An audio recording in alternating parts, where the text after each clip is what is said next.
ఒక క్రిస్టియన్గా girlfriends boyfriends ఉండొచ్చా? ద మోస్ట్ ఆస్క్డ్ క్వశ్చన్ ఇది. The answer is no. Why అని అంటారా? సాటన్ ఈ వేలో నిన్ను సిన్లోకి మూవ్ చేయాలని ట్రై చేస్తుంది. This is one of the way Satan is trying to move you into sin. World అలానే ప్రమోట్ చేస్తుంది. Then what to do? ఏం చేయాలి అని అంటే, listen carefully. Date to marry. Come closer. Date to marry. అర్థమైందా? మీరు marriage కోసం చూడకుండా ఒక రిలేషన్షిప్లో కానీ డేట్ చేసినా ఇట్స్ కంప్లీట్లీ రాంగ్. బికాస్ నీ ఎండ్ గోల్ మ్యారేజ్ అయ్యి ఉండదు కాబట్టి it's completely wrong. Marriage end goal అయ్యి ఉండాలి. మ్యారేజ్ ఎండ్ గోల్ కాకపోతే why are you wasting your time?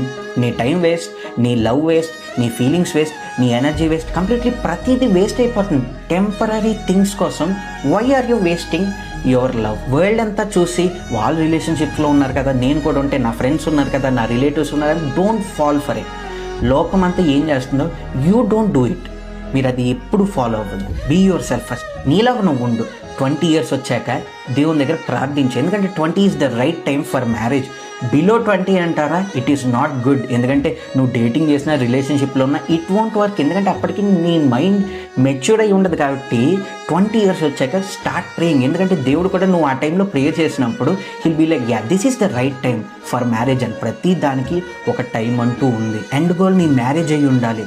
Don't date for fun or be in a relationship for fun. Regrets తప్ప ఏమీ ఉండవు. వి యాజ్ ఎ క్రిస్టియన్స్ మనకి girlfriends ఉండకూడదు, boyfriends ఉండకూడదు. But 20 years age వచ్చాక start praying and date to marry. Simple as that. అంతే.